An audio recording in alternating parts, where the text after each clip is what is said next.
I woke up drenched in sweat, my sheets clinging to my body like a second skin. The first thing I noticed was the weight in my chest, a dull, suffocating pressure. But it wasn't just the pressure. There was something wrong with my skin. Pulling back the blankets, I saw them.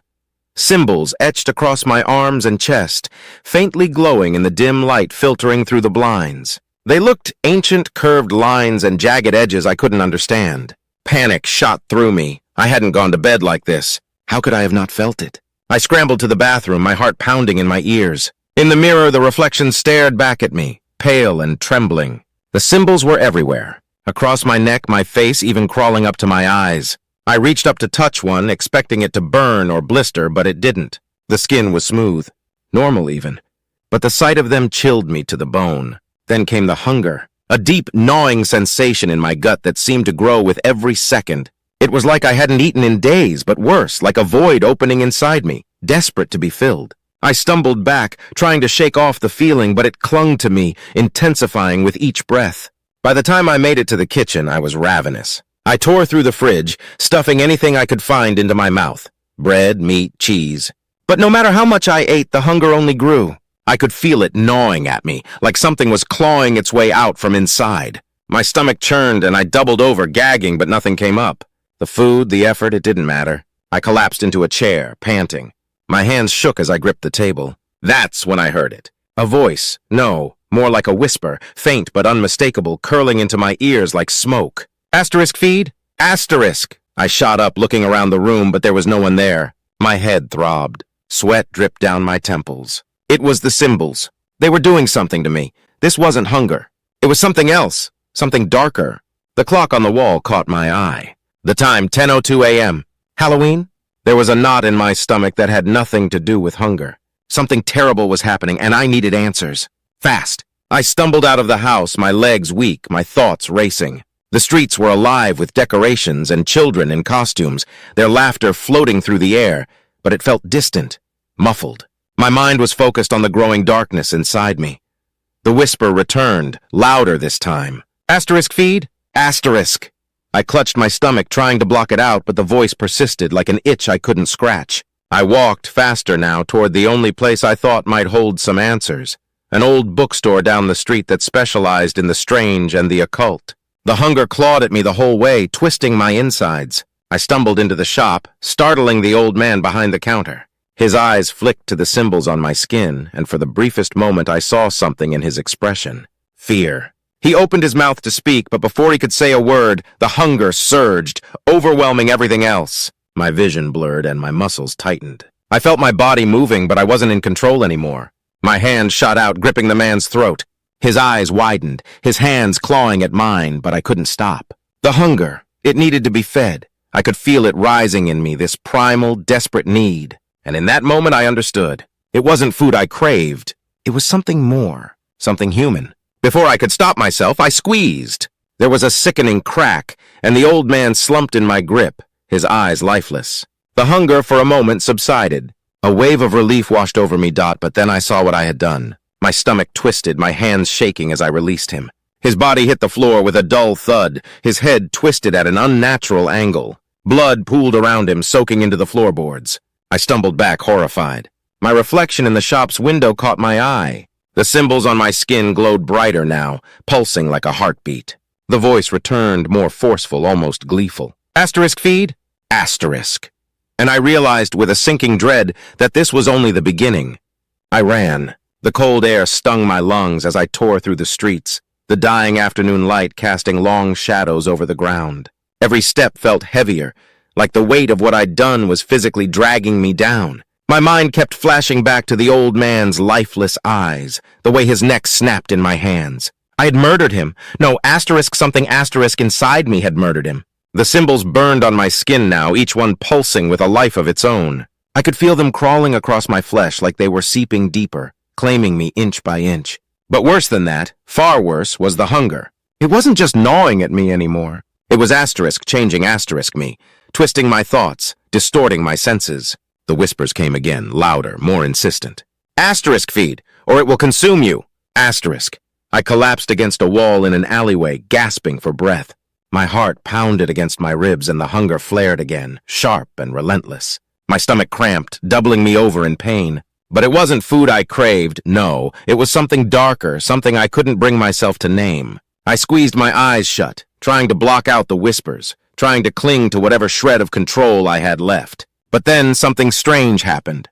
I heard footsteps. At first they were faint, almost lost in the rush of blood pounding in my ears. But they grew louder, closer. I forced myself to open my eyes and looked around, my vision blurry from the sweat and tears. That's when I saw him. A man, walking toward me.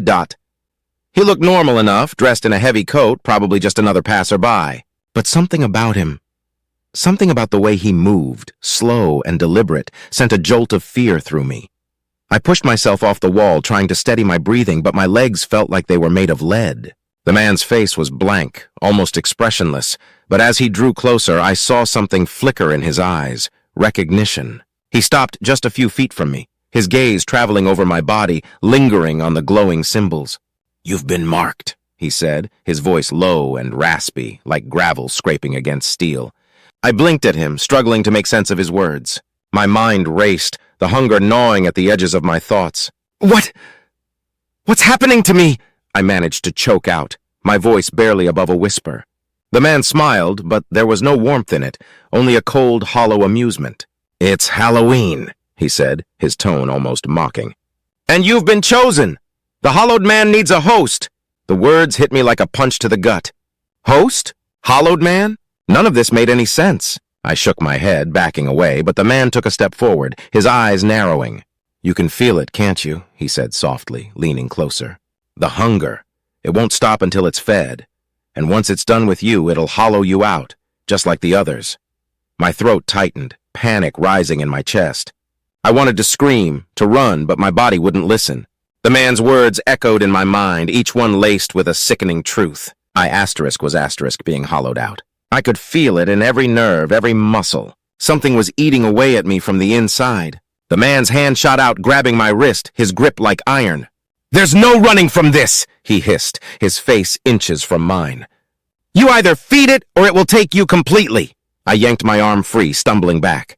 My vision blurred again, and the alley seemed to twist around me, the shadows growing longer, darker. The hunger surged, a violent wave that nearly knocked me off my feet. I couldn't think, couldn't focus on anything but the overwhelming need. Then I heard it, a sharp, metallic scraping sound followed by the unmistakable click of a blade being drawn. I looked up just in time to see the man pull a long, thin knife from his coat, its edge glinting in the fading light. "You can't stop it," he said, his voice a low growl. "But maybe I can end this before it takes you." He stepped forward, raising the knife. "I've seen what it does. I know what it wants."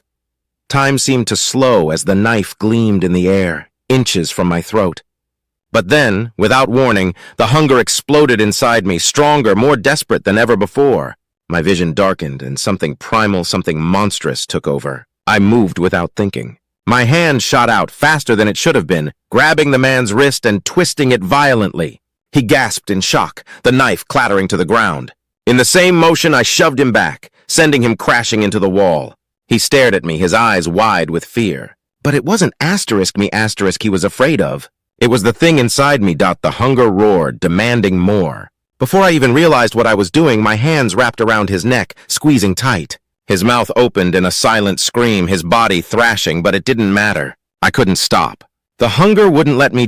And then, just like before, there was a sickening crack. The man went limp in my hands, his body slumping to the ground. The hunger subsided, if only for a moment, leaving behind a hollow, gnawing emptiness. I stumbled back, horrified at what I'd done. Again. But this time was different. As the man's lifeless body lay at my feet, I noticed something strange. The symbols on my skin, they weren't just glowing anymore. They were asterisk spreading, asterisk crawling up my arms, over my chest, creeping toward my face. I tried to scream, but no sound came out. The hunger was still there, stronger than ever. And deep down I knew. Midnight was coming. I staggered through the alley, my heart racing, mind spinning, trying to push away the horror of what I'd just done. But the hunger gnawed at me relentlessly, as if nothing would ever be enough. The man's body lay behind me, his neck twisted and broken, but the symbols on my skin, the cursed marks, they were spreading faster now, crawling like vines. I could feel them tightening around my neck, constricting my movements. I had to keep moving, keep fighting whatever was happening to me. Dot, but how do you fight something that's already inside you? The streets were emptying as the sun dipped below the horizon, casting long shadows that seemed to stretch and twist unnaturally. Halloween decorations hung from windows and doorways, leering jack-o'-lanterns and fake cobwebs swaying in the cold breeze. But none of it felt right. There was something wrong about tonight. Something asterisk off asterisk. I glanced at the glowing streetlights, each one flickering like a dying heartbeat. My reflection caught in a nearby shop window and I froze. My eyes, they weren't mine anymore. The pupils had dilated, filling my irises with a deep, hollow black. I barely recognized myself.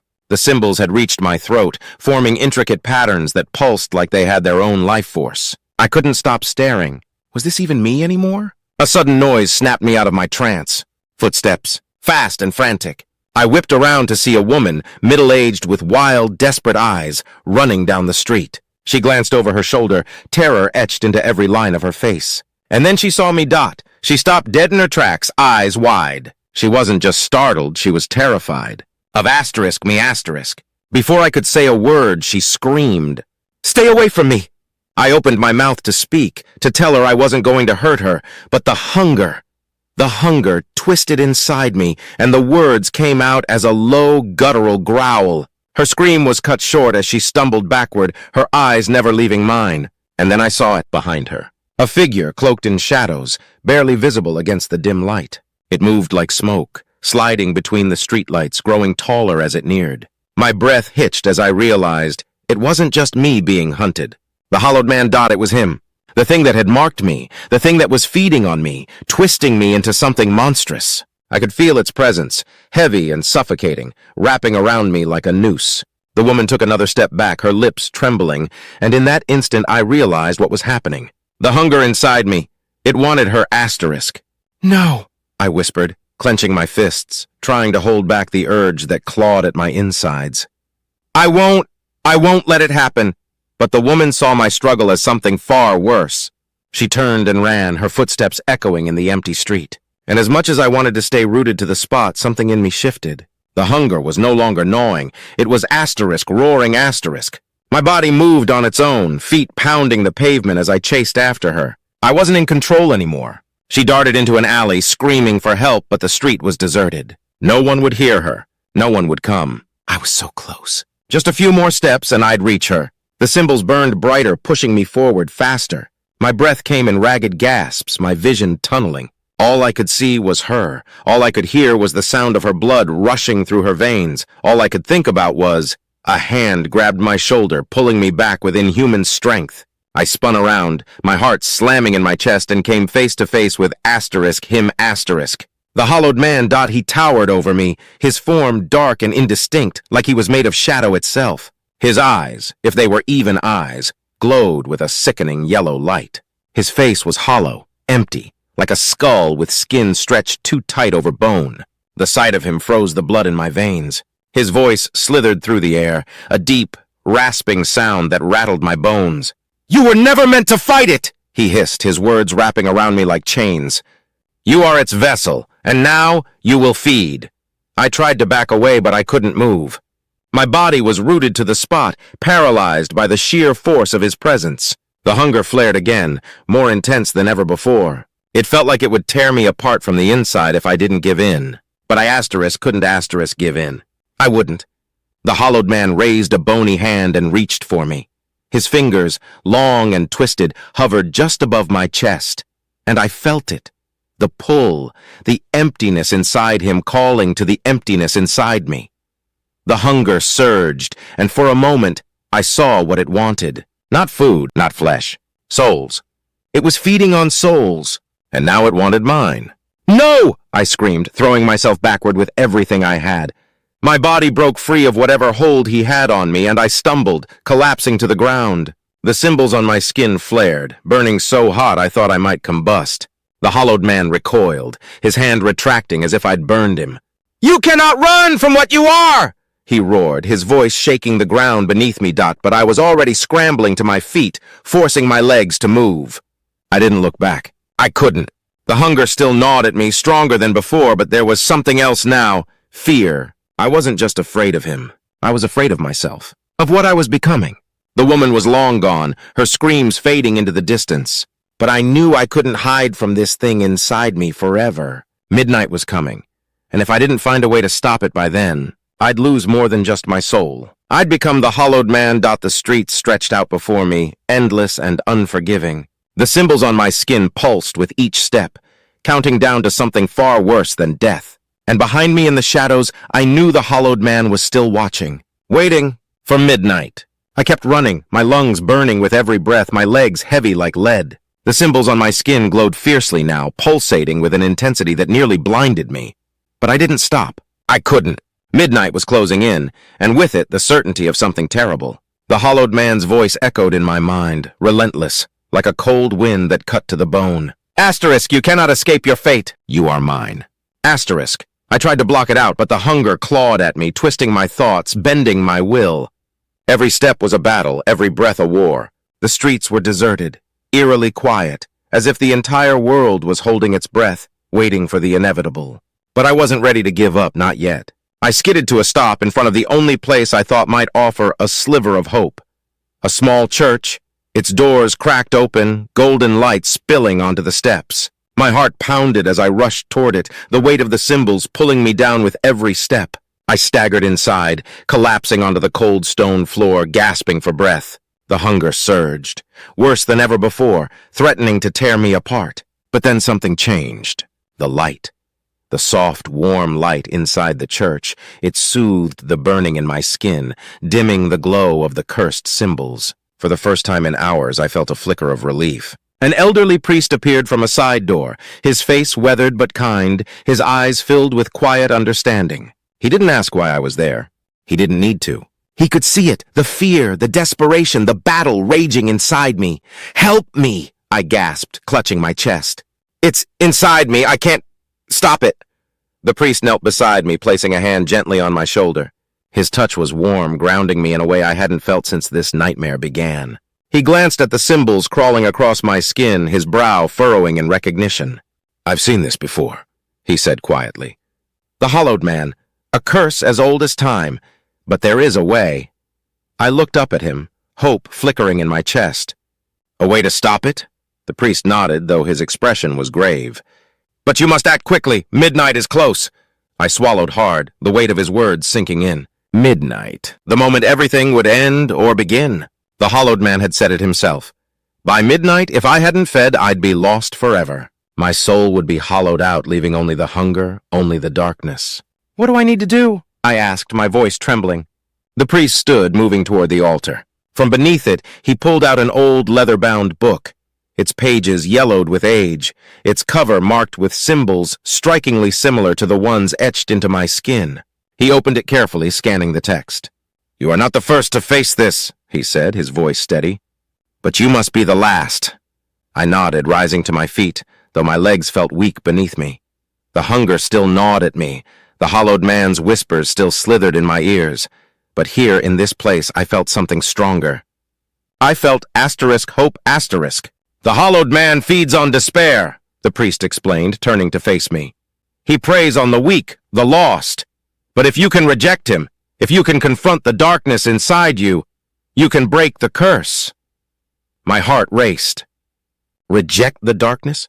Confront the hunger? It sounded impossible, but what choice did I have? Midnight was minutes away, and the symbols on my skin were glowing brighter, more insistent. The priest handed me a small silver cross, the metal cool in my trembling hands. This is a symbol of light, of hope, he said softly. When the hollowed man comes for you, when the hunger becomes unbearable, hold on to this. Remember who you are. I nodded, gripping the cross tightly. The symbols pulsed again, and I could feel it, the hollowed man closing in. The air grew colder, the light in the church flickered. The priest took a step back, his eyes filled with both sorrow and faith. This is your battle, he said. But you are not alone. And then, the clock struck midnight. The air around me seemed to shudder, vibrating with an unnatural energy. The shadows in the church deepened, twisting, crawling toward me like living things. My chest tightened, the hunger surging with a force so powerful I thought it would tear me apart. And then he appeared, the hollowed man Dot. He stood at the doorway, his hollow eyes glowing with that sickly yellow light, his body a mass of shadow and bone. His voice slithered into the room, wrapping around my mind like chains. Asterisk, it is time. Feed or be hollowed. Asterisk. I stumbled backward, clutching the cross so tightly it dug into my palm.